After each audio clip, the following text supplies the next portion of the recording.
Aujourd'hui, dans le cadre d'un projet social que nous avons et que nous comptons dérouler dans le secteur de l'éducation, compte tenu du contexte du niveau à relever des niveaux de la région, avec les bons résultats que nous avons obtenus durant les examens passés, nous avons pensé qu'il serait bon pour nous, en tant qu'acteurs politiques, dans une nouvelle démarche innovante et rénovatrice, d'apporter une contribution significative à l'éducation des jeunes élèves.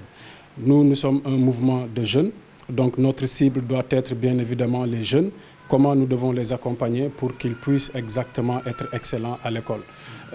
Nous avions l'habitude de faire chaque année des dons en fournitures scolaires, mais cette année nous avons vraiment décidé d'inscrire cette initiative dans le cadre d'un projet bien structuré et dans le long terme, dont les volets sont, dans un premier temps, le don de fournitures scolaires.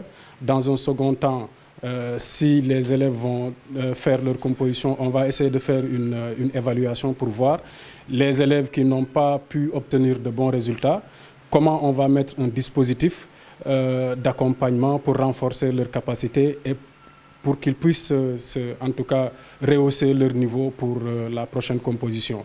Le projet, il est intitulé projet de remédiation pédagogique à Ziguinchor, et donc dans le long terme, les élèves seront suivis tout au long de leur cursus scolaire jusqu'à l'obtention du baccalauréat. Et à ce niveau également, on mettra en place un nouveau dispositif d'orientation, parce que généralement, ce que nous avons constaté, si nous avions eu la possibilité de savoir ce que nous voulions faire, il y a certains dans leur famille qui n'ont pas de grands frères, qui connaissent les réalités de l'enseignement supérieur, qui connaissent également les réalités du marché de l'emploi, qui pourraient leur permettre de bien conseiller leurs jeunes frères à opter les bonnes formations. Donc, ce cadre-là, nous souhaitons le mettre à leur disposition après l'obtention du baccalauréat pour choisir les bonnes filières qui sont aujourd'hui les plus recherchées sur le marché de l'emploi. Donc, ça, c'est le deuxième volet du projet.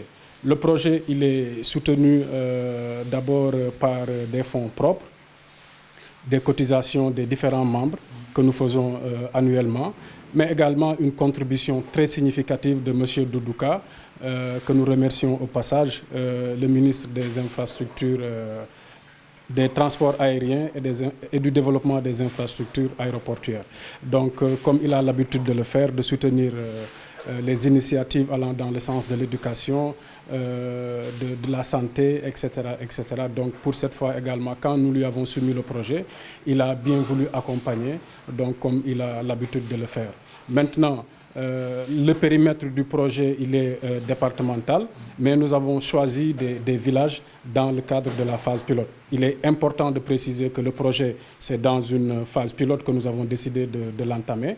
Après, nous allons faire une évaluation pour voir, donc effectivement, comment on va continuer les prochaines étapes. Bien sûr, vous savez, l'UJMP, c'est un mouvement qui est composé de jeunes responsables, de leaders, qui ont su très tôt que leur action doit être faite dans le sens d'impacter la vie de leurs concitoyens. Donc nous allons nous inscrire dans la perspective, nous allons pérenniser cette action-là, mais comme je l'ai dit tout à l'heure, ce sera sur la base des évaluations que nous allons faire, puisque tout projet se maintient et se perpétue sur la base des évaluations qui peuvent lui permettre de rectifier peut-être ou d'améliorer l'action qui est visée pour mieux obtenir le résultat final. Donc, soyez rassurés que l'action sera continuée. Et puis, nous allons également ouvrir l'initiative à d'autres partenaires avec lesquels nous sommes en train de discuter. C'est l'occasion pour moi de lancer un appel aux enseignants, parce que la remédiation pédagogique, je pense que c'est inscrit dans leur agenda. Donc je leur lance un appel. L'UJMP est en train de discuter avec des enseignants volontaires, des membres de l'UJMP, pour voir comment on mettra en place d'ici peut-être 3 à 4 mois le dispositif qui permettra d'accompagner ces jeunes-là. Nous partageons l'avis du président. Il y a un temps pour la politique, il y a un temps pour se consacrer aux activités de la cité. C'est d'ailleurs la raison pour laquelle nous sommes venus ici. Et c'est d'ailleurs la raison pour laquelle nous n'avons pas opté pour un format politique, regrouper les bénéficiaires pour tenir des discours politiques. Aujourd'hui, vous avez en face de vous le comité de pilotage qui va faire le suivi. Il est important également que je le rappelle. Je vais répondre à votre question parce qu'elle est importante. Ce comité-là va faire le suivi sur le terrain pour après recenser sur la base d'une base de données, excusez-moi de la répétition, et qui sera l'instrument de suivi. Maintenant, c'est le temps, comme je l'ai dit, de l'action pour nos concitoyens. Le temps de la politique n'est pas encore arrivé, mais si je dois répondre à votre question, je dois dire que nous faisons confiance au chef de l'État, qui s'est battu pour la restauration de la démocratie au Sénégal, qui s'est battu pour consolider tous les acquis démocratiques que nous avons hérités des anciens régimes. Et je pense également que ceux qui ont donné leur avis ne l'ont fait que dans le cadre de l'expression de la démocratie, qui autorise que chacun a la possibilité de donner son point de vue. Ce qui est clair, le président nous a demandé de nous abstenir sur cette question-là, donc on s'abstient jusqu'à ce qu'il décide de faire ou de ne pas faire ce que les gens sont en train de lui prêter. Nous sommes des républicains. La République, c'est ce que nous avons de plus cher. Nous devons travailler à la consolider. Sachez que nous ne serons pas, en tout cas, parmi ceux-là qui vont fragiliser cette République-là parce que nous n'avons pas le droit. Aux environs du Sénégal, bon, disons au-delà des frontières sénégalaises, il y a de l'insécurité politique que vous êtes en train de noter. Il y a également des groupes terroristes qui sont en train de frapper à nos portes. Nous, Sénégalais, nous, acteurs politiques, nous n'avons pas le droit de prêter le flanc, d'ouvrir des brèches sur lesquelles ces forces-là pourront entrer sur le territoire national pour déstabiliser le Sénégal. Encore que nous avons un patrimoine à protéger, l'exploitation du pétrole et du gaz constitue un enjeu important auquel il faut véritablement apporter une sécurité élargie et renforcée. Et donc le discours politique également fait partie de ce qui peut constituer une première sécurité pour ce que nous allons commencer à exploiter d'ici quelques mois ou quelques petites années. Vous savez, d'ailleurs, je devais même le dire, au-delà d'être un leader charismatique, Doudou Ka, c'est une référence pour la jeunesse. Le président est en train de lancer les CPGE, qui sont extrêmement importants pour l'éducation nationale, pour conserver les cerveaux. Doudou Ka a été et pour nous une référence sur le plan intellectuel, parce qu'il est issu également des grandes écoles.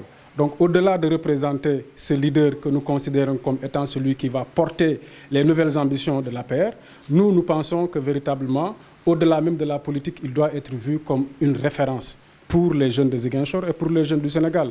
Nous avons béni déjà la décision du président de faire de lui l'un des ministres de la République représentant le département ou la région de Ziguinchor, parce qu'il a été véritablement de tous les combats.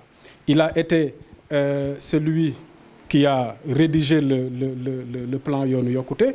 Il a été également, avec ses amis, ceux qui ont, ou bien celui qui a réfléchi sur l'instrument que nous connaissons tous, le FONGIP, qui est en train de soutenir les PME sénégalaises, le privé sénégalais.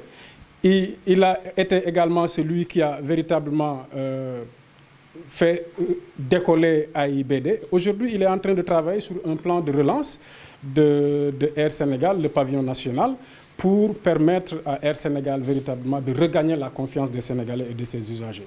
Donc celui-là, au-delà de représenter un espoir politique, il est également un fils digne de la Casamance sur qui on peut compter pour relever les véritables défis auxquels nous faisons face. Mais absolument, il a toujours fait face à Sonko avec un discours véritablement et des réponses qui sont très pertinentes par rapport aux thématiques de critique de M. Ousmane Sonko. Je pense que Doudou Ka aujourd'hui c'est une voix audible, une voix crédible qui peut répondre à toutes les critiques de l'opposition, notamment celles faites par M. Ousmane Sonko sur la gestion de l'État du Sénégal. Non, vous savez, on ne se précipite pas. Ousmane Sonko, il a été élu par les Ziguinchorois. C'est vrai que nous avions peut-être des listes de Benno Bokk Yakaar qui faisaient face à lui, mais ce sont les Ziguinchorois qui lui ont porté à la tête de la mairie. Il travaille pour nous. Accordons à Ousmane Sonko un peu de temps, peut-être 1 an après, on fera un bilan d'étape, mais pour l'instant, je pense que c'est encore tôt de faire un bilan. Nous l'appelons véritablement parce qu'on a constaté parfois des réactions intempestives. Il faut dire à Ousmane Sonko que quand on gère un pouvoir et quand on te critique, il faut accepter parce que lui, son arme a été la critique contre le gouvernement du président Macky Sall. Donc quand on profère des critiques sur lui, il faut qu'il les accepte avec humilité et qu'il apporte des réponses, mais pas menacer des étudiants par exemple ou menacer ses concitoyens. Je ne pense pas que cela soit la solution pour quelqu'un qui a hérité ou bien qui a hérité la confiance de ses concitoyens.